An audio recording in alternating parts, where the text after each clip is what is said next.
Hello, my dear fashion friends, and welcome back to Redressing Fashion. We have a very special guest today, my dear Gobi, who I'm watching. This month, our time together is actually coming to an end this week, or well, next week on Monday, and I'm gonna miss her dearly. I'm sure she's super excited for her mom to come back, so she probably won't miss me as much. She's hanging out with us today here. So today, and I've actually been wanting to record this podcast episode for quite a few weeks. We are going to be exploring today 10 exhibitions that I think every fashion lover should see in London this summer. Some of them are on until later on, but most of them are either opening this summer, like recently opening, many are closing towards the end of the summer. A big disclaimer I must make is that they are not all fashion exhibitions, but they are exhibitions that engage with fashion. So they are kind of like fashion adjacent exhibitions. So if you love fashion, you have to go see them. And if you're going to be in London, you have to go see them. If you don't, I hope you enjoy some of the exhibition catalogs, the websites. Many of them also have large print guides available for download, which I sometimes use, I must confess, especially as a resource to kind of understand what the exhibition was really about, beyond what the short press release or the museum website shows us. If you happen to be here and you want a private personal guide to any of these exhibitions, or if you want a private tour of fashion history and shopping in London, do let me know, because that is one of my favorite things that I've been doing this year, this season, and I'm super excited about it. Anyway, this is too much talk. I'm going to start with the most kind of obvious and then slowly going to the most obscure, not just in terms of how widely known the exhibitions are, but mostly in terms of how they relate to fashion.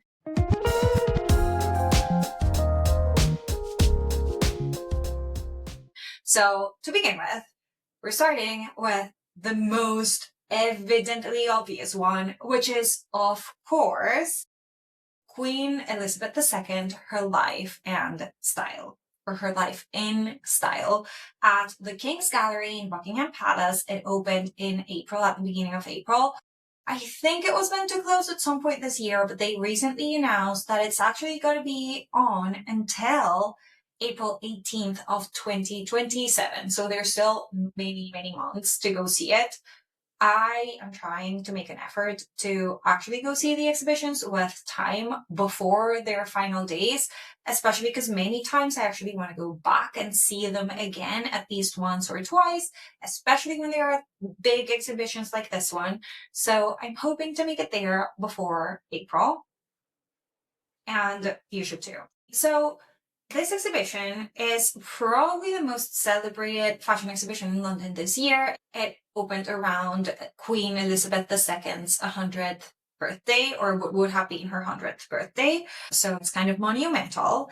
And it offers a sort of showcase of her life in fashion through basically 10 decades of her life. So not just as a queen, but before she became a queen, also how she came to her fully grown self actually as a queen.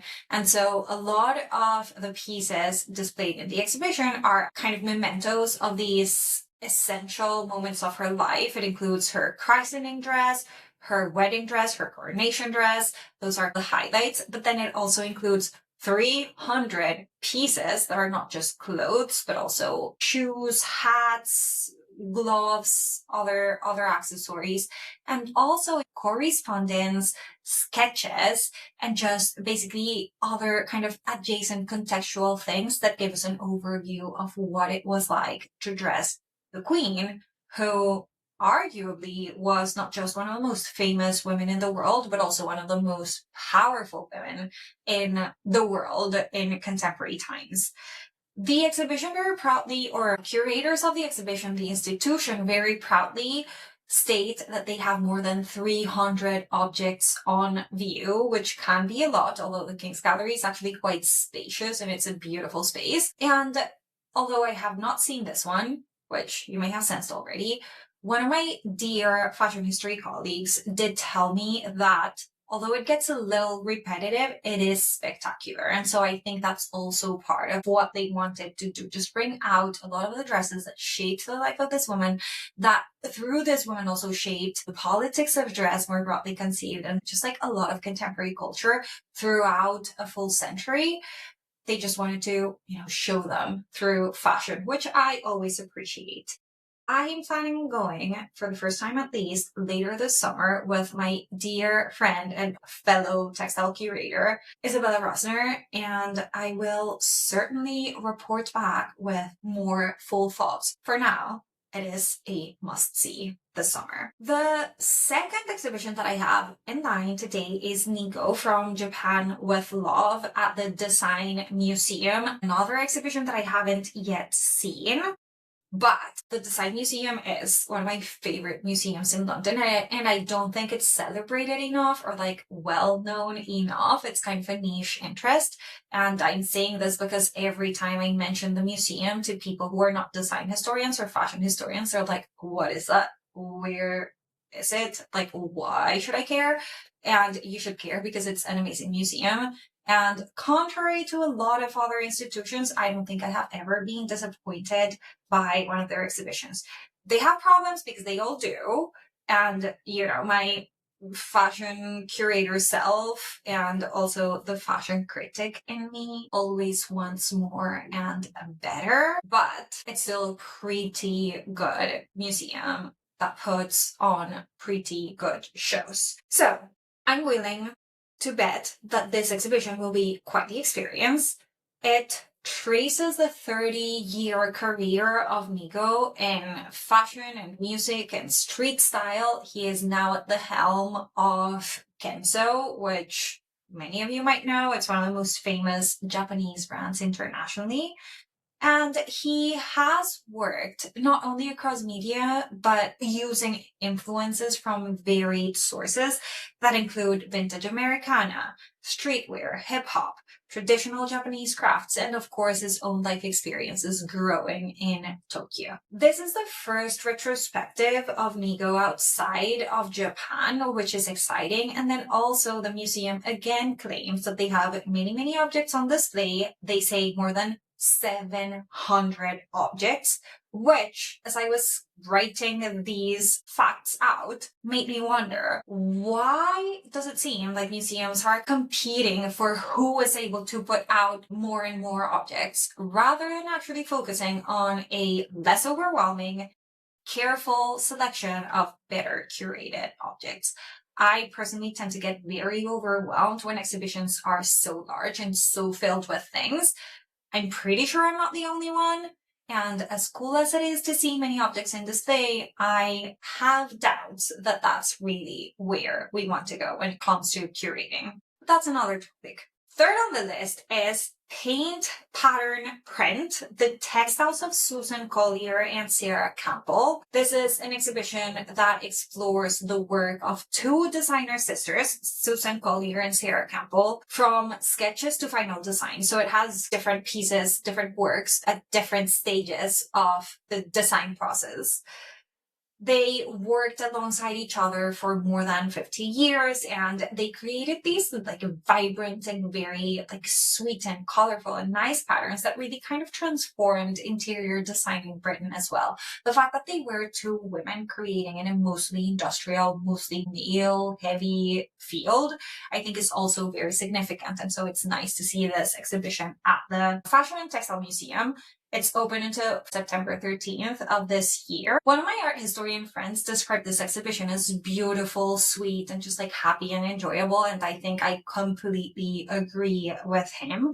And that's actually exactly what I sometimes want from a fashion exhibition, and especially in the summer, just something that you can just go and see and enjoy and just feel good about yourself and the world after seeing it. The Fashion and Textile Museum is also offering a discounted entry until September 1st. So I suggest very strongly that you visit and take advantage of the discount, which is applied, I think, automatically. The next one is probably what many of you were expecting to be the first exhibition that I mentioned today. Schiaparelli Fashion Becomes Art at the V&A South Kensington, which is open until November 8th of this year. So again, just past the summer, but before the year ends. So you better get there. And if you know me, you probably know that you put fashion and art in the same sentence and I'm there, like immediately. That is my thing. I guess, I wrote a full PhD about it. It has now become a book. It's one of the topics that I teach the most about. I'm obsessed about the relationship between fashion and art. I do not necessarily consider fashion as art, but I'm also not sure that they should be separated. This probably doesn't make any sense. I know it's a very complex topic. We're not getting into it today. Let me know if you want to hear more about it. But what I will say is that mention fashion and mention art, and I'm there, and that's what this exhibition is doing for me. And as much as I tend to roll my eyes every time someone asks me about whatever French designer when I say I'm a fashion historian, because I do like talking about the people who wear the fashion, other makers, non-Europeans, many of us who have participated in fashion through the ages, I do appreciate Elsa Schiaparelli very much for several reasons. One of the most latent ones is her sort of motto that they actually introduce with the exhibition just at the very beginning, from the very first line also of the website of the V&A. It's that she saw dress designing not as a profession, but as an art. And I kind of extend that same approach to my styling practice, which is probably also one of the reasons why I feel so called to her and to the exhibition just in general. I see styling as an art above anything else, more than, in my case, a profession, but then on, people who just wear clothes every day, more than just like an everyday practice. So yes, to add to the complexities of whereas fashion is art or not, or whatever. This is the exhibition that everyone is talking about these days. Everyone who comes to the city wants to go see it. So of course I had to mention it. I will say that it can get really, really packed, as it usually happens with the V&A exhibitions. And that usually takes away from our experiences of the exhibitions. I also have very strong feelings about big blockbuster exhibitions, which are often, and this is the case for this one, sponsored by the design houses themselves, because I think that inhibits some of the critical capacities of the curators. The exhibitions become too commercial, less of a space for intellectual inquiry. But at the same time, they are beautiful and spectacular and just a feast to the eyes. So, I'm just kind of torn between, do I want to see just an amazing display of things, or would I want to hear and learn some of the actual histories? That being said, I think one of the things that I love the most about Schiaparelli's work is that it kind of speaks by itself. And even though, like many other European designers, she can sometimes be credited for things that she didn't do herself, or she can be claimed to be, the first designer who integrated art and fashion or whatever. She was actually quite unique in her design practices. Definitely not the first person to incorporate art and design and fashion. Definitely not the first fashion designer to have a very close relationship with artists. But her works are just like tiny little pieces of art, well, sometimes not so tiny. And I really enjoyed seeing this one. Also at the V&A, but in their East Museum in Stratford, is the next exhibition that I have today. The music is Black, a British Story. It just opened late in May, and it'll be open until the 3rd of January of 2027. So again, several months to see it. And it is much less talked about than the Schiaparelli one at the main South Kensington location of the V&A. but that doesn't mean that it's not worth a visit. As many fashion lovers and music lovers would know, fashion and music constantly feed one another. They interact with one another. Musicians also become fashion icons. Fashion icons inspire music. There's an ongoing conversation between the two, and I think that's very, very thoughtfully showcased in this exhibition. There are several clothes on display and they are beautiful, and the displays are actually super nice. They are using some of the mannequins that I assume started coming with the Africa Fashion Exhibition into the V&A a few years ago. So we do have mannequins that have darker skin colors and they are different, reflecting also the different artists that they are representing. There are different body types as well, and that I think is very unique for museum spaces, and it's one of the most beautiful pieces of storytelling in this particular exhibition. There's also a big attention to the details. There's this one Sade ensemble from, I can't remember if it's 1996 or 86. I unfortunately didn't write it here. I'm just recalling it from memory. That is complete all the way through the hoops.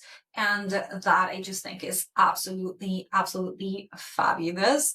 As a jewelry-loving jewelry collector Latina myself, I don't think an outfit is complete until the statement earrings are worn. And if no earrings are worn, that's also part of the statement. So I gasped.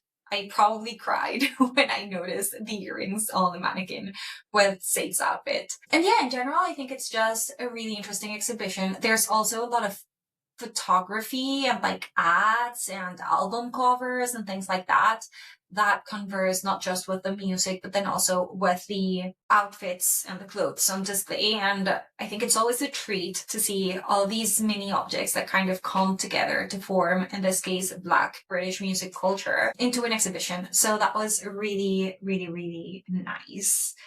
And then the other thing that I loved, and I actually, if you watched last week's episode, you might recall this, I also adored the soundtrack.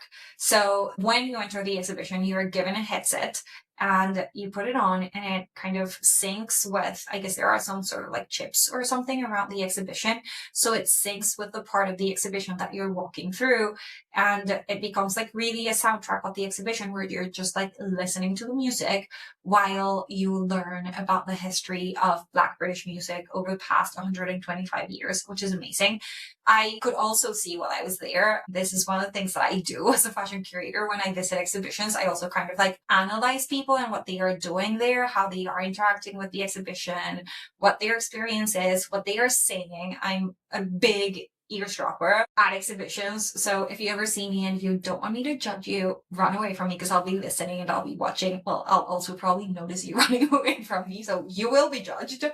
Or you will be analyzed, actually. I don't think this is necessarily an exercise in judgment, but more in understanding how people are taking in the exhibition. But anyway, the point here is that a lot of people were also dancing and singing as they moved along the exhibition, and that I always find a fantastic experience. And this is actually something that happened. Where was this? I think it was at the V&A South Ken, actually. Maybe it was the Naomi exhibition. I can't remember which exhibition it was, but I remember people were also like singing and dancing there. And I remember actually talking about it with one of the curators at the V&A. I was like, I love it when people do that. And I love how you did this. Like you managed this in the exhibition. I don't know if it was intentional, but I loved it. Just people having fun, just like enjoying the music.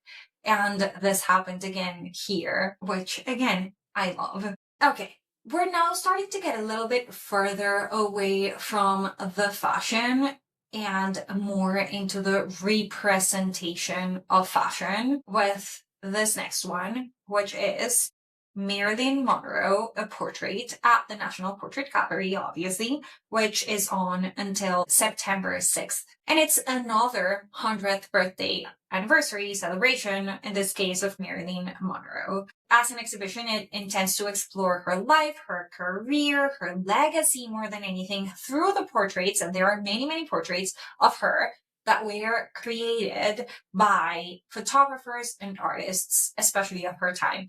And many of these photographers and artists whose work is displayed in the exhibition are actually quite famous. Many are also particularly famous within the fashion world. So people like Andy Warhol, Cecil Beaton, Richard Avedon. And speaking of Cecil Beaton, there was a fabulous exhibition about him also at National Portrait Gallery earlier this year. Well, I think it opened last year, but I saw it on January 1st. It was beautiful.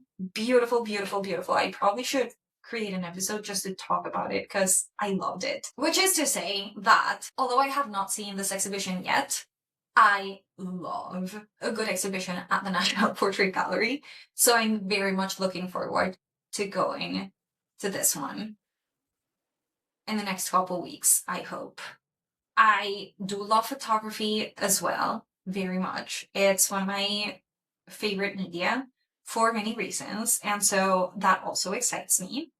And the other thing that excites me is how the exhibition, at least on the website, they say that the curatorial narrative wants to position Marilyn not just, as a passive subject of her photographers and the artists that portrayed her, but also as a sort of agent who helped and participated and collaborated with them in the process of image making. And so they also have objects that include correspondence and include, I think, some of her personal belongings. I do think that there are some dresses exhibited in the show as well. But yeah, they want to show her not just as, the subject of the photographer's gaze, but also as a participant in the creation of her images, which I'm very curious about. We'll have to see how successful they are in achieving that. Next, also thinking about portrait, but we're getting more and more abstract, is the James McNeill Whistler exhibition at Tate Britain, which I also haven't seen. One of my dear friends just told me, 2 days ago, he was like, you have to go, run and see it. You will love it so much. From everything I know about you, you're just gonna die. And so I hope I'm not disappointed. But I am very excited to go. Maybe what we need to do is just we all go together on an exhibition run through this month. Let's pick a week and we go to a fashion exhibition every day, and then we probably just collapse and have to rest for another 3 days because you can get museumed out, or I can get museumed out. I know I get overwhelmed after seeing many exhibitions one after the other. But anyway, this one is, I think I already said, at the Tate Britain. It's open until September 27. It just opened also in May. And it brings together paintings, portraits, drawings, prints, designs that shaped the artistic career of James McNeill Whistler, who I think I first knew because this is how I came through art history, through his works on paper, through mostly his etchings, I would say, maybe some drawings. But he was also a very successful painter, and he incorporated a lot of different, very widely varied subject matter in his artistic practice. He was also a sort of global figure, having grown up in Russia, traveling the world. He's an American artist. He lived in the US. He also traveled to different places. He was enrolled in the military during the war and was a sort of war reporter of sorts in the mid-19th century. So he was a very prolific artist on one side, but he was also a very polyphacetic. I don't know if this is a word that exists in English, or this is just my multilingual brain being completely lost in translation. Anyway, he did create a lot of different media. And among the many different media that he created he also produced a bunch of fantastic portraits of fashion, as I call them, which are basically detailed representations of the clothes that people wear. And so sometimes, and especially when it comes to Whistler's paintings, these portraits of fashion also match the portraits of the people that are sitting for his paintings. But in some other cases, and especially in his like war reporting, the portraits of fashion are more about the types and like certain people and how different people interact with one another, like members of society, different nationalities, different social groups, things like that, how they all kind of come together, but how they also separate from one another and kind of differentiate from one another. And the fashion, the clothes become an important signifier, especially in the creation of the image, to show precisely who's who and how they all interact. I have not seen this exhibition. I think I just mentioned that. It seems to be a very big exhibition. Another first in several decades, the first retrospective of Whistler in the UK in like 30 years or whatever, which I don't get excited by those claims of the first anything, but I am excited to see the different pieces of work of this artist come together, especially because I do think that I mostly know his works on paper, and I'm interested to see how it all kind of comes together in a bigger body and more diverse body of work. Getting even more abstract is Mandy El Sayeg's Jewel Tones at the Deus Rupak Gallery, which opened in London Gallery Weekend at the beginning of June and is open until July 31st, like many of the exhibitions that opened during that weekend, precisely. This exhibition is not about fashion, like, at all, but it does engage with a critique of contemporary consumer culture, of which fashion, of course, is a big part. And so it is interesting in many levels. Visually, I think it's very interesting. So one of the things that Mandy does is create kind of pairings through collage and also through how objects are displayed through this is the second floor of the beautiful house where the Deus Rupak is. And many of these kind of conversations or juxtapositions bring together visual culture around high jewelry, diamonds specifically, with headlines and news about war-torn places, about mining, about humanitarian crisis as well, which happen around diamond extraction and just like mining in general. There's also, I think, a lot to be said about colonialism and colonization and the structures of center versus periphery that were created through European colonialism and imperialism that exist today and survive in these chains of production and consumption and extraction of precious stones and metals for jewelry, but that also shape very largely the fashion industry. And so we kind of see all of those in the exhibition, especially the first part of the exhibition. That's mostly just like collage silk screens. I don't know if that's the official name for it, but that's how I think about them.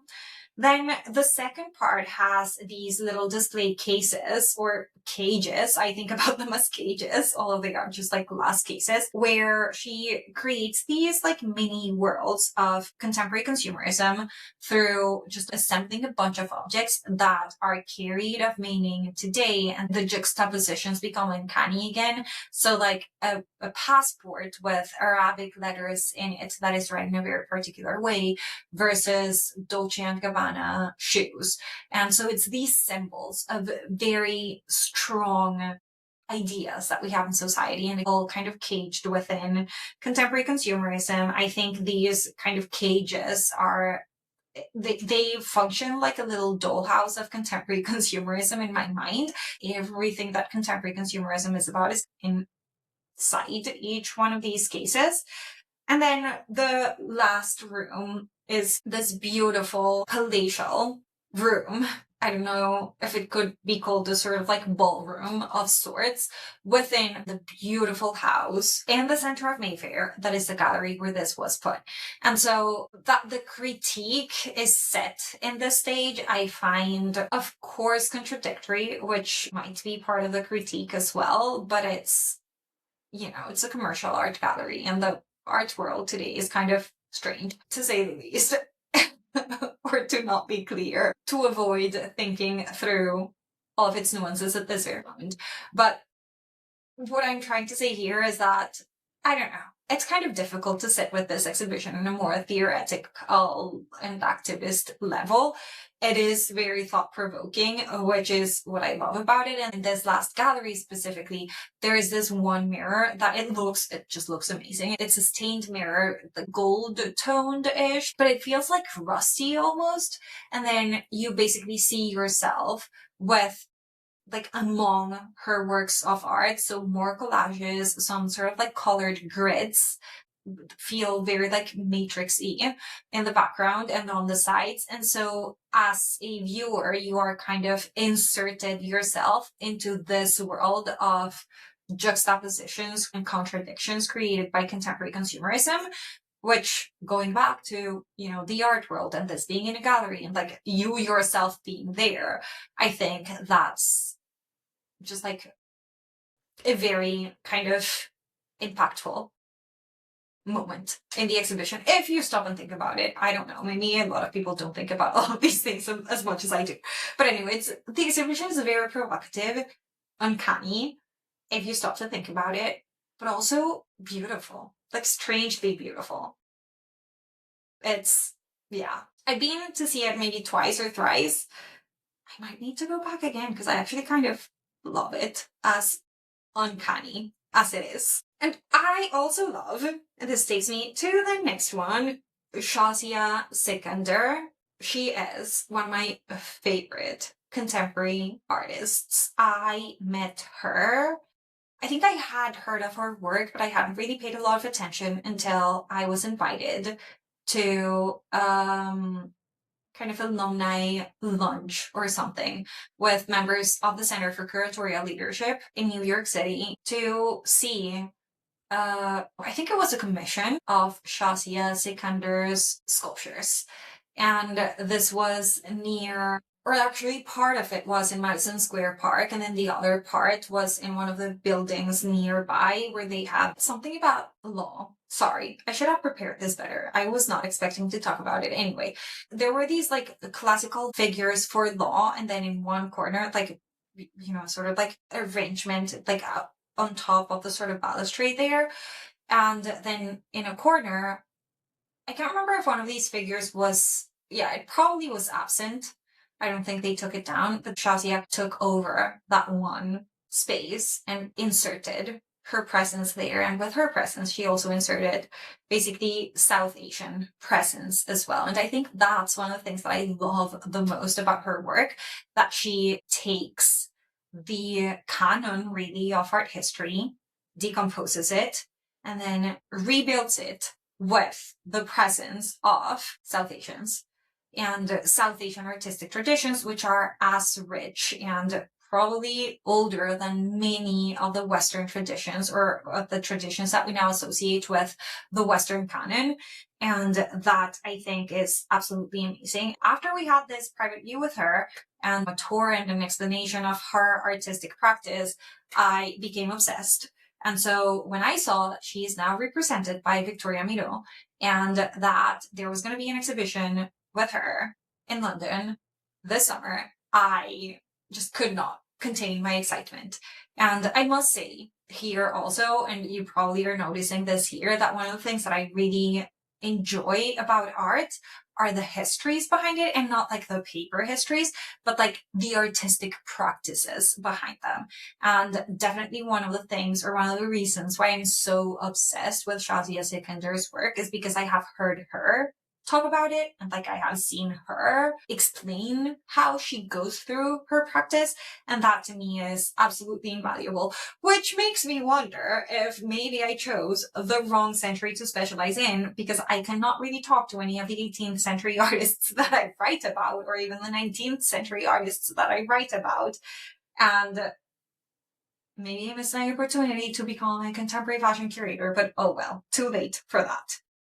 In this show that's called High Seas, Closed Skies at Victoria Miro in Angel, which is also open until the 31st of July, she brings actually a lot of the same idea of deconstructing the canonical elements of art and reconstructing them through a South Asian, not just a lens, but a sort of repertoire of elements.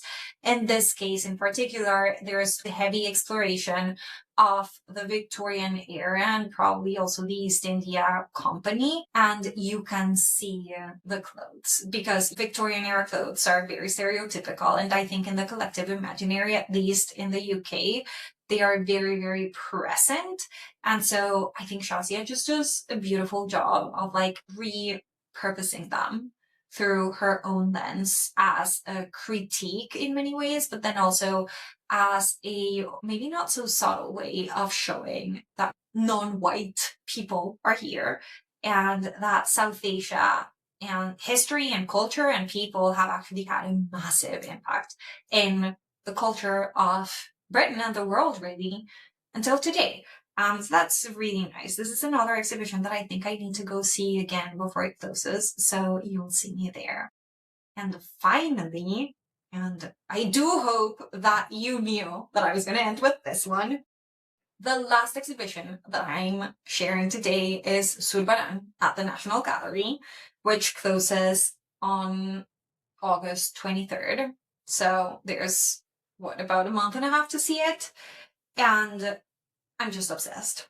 Not because I'm obsessed with Zurbarán, just in general. I have been thinking about this artist for a very long time. For those of you who don't know, he's one of the most famous, I would say, at least for people who study arts of the Spanish world. He's one of the most famous Baroque artists from Spain. I don't know if this is because I'm Latin Americanist technically, and he also had like a big presence in the Spanish Americas. Maybe that's why, I don't know. But he seems to be much more obscure, especially among British audiences.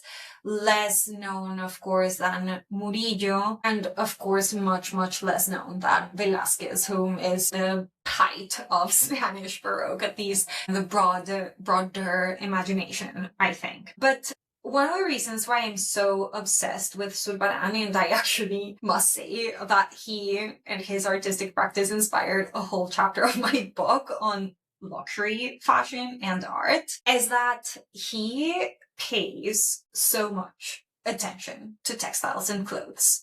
Like, the way in which he paints garments and fabrics, it's just absolutely immaculate. And have pun intended here, I'm terrible at puns. I wish I could be better at puns, but like here, my guy was also a very religious guy, so I guess the immaculate can have multiple senses here, multiple meanings here. But yeah, he was just, I just love how he just portrays really the textiles, the fabrics, the details of the fabrics. And in the case specifically of female saints, he develops a sort of language that speaks to the fashion of his time, what fashionable women were wearing, but also to historical painting in a way that he blends all the elements together to make sure that his images of virgins and saints are dressed in a way that people will understand as very fashionable, very luxurious, but are completely different to what women are wearing on the streets, because the discourses of the Counter-Reformation at this time prohibited really artists from depicting saints dressed in female clothes. They wanted to have this big separation between, heaven and flesh, or between the sacred and the profane. And one of the ways in which they were trying to do this was through the clothing of saints. And this happened in painting, but it also happened in like sculptures of female saints, for example. And so, I don't know, I think it was brilliant just how he basically ended up designing his own styles for his virgins and saints. And actually, I do think that in the exhibition, there is somewhere a label that says that he could arguably be named the first fashion designer of Spain. I'm not really sure that I fully agree with that. I think that's a little bold. I have said that myself too, so guilty here. But what I will say is that this guy was an amazing inventor, at least of portraits of fashion. And with this, and my excitement about another exhibition that I have seen several times, and I still need to go back before it closes at least once or twice or maybe more times, I will close today's episode. I hope you enjoy this. I'm actually building a little bit of a passion for creating lists of things. So if you have any desires for any lists that you want me to share, please let me know. I guess in many ways, that's what I'm trained for as a curator. And if you come to London, or if you've already been in London or are in London and have seen any of these exhibitions, please let me know what you thought. If there are other exhibitions that I should consider for maybe a part 2 of this, or like an autumn special, an autumn list, autumn selection, do let me know. If you are staff or an owner of a museum or gallery or anything else, and you'd like me to come and see your exhibition and help you spread the word about it, please also reach out. Thank you, thank you, thank you for listening. Thank you for watching. I will see you next time, next week. Bye-bye.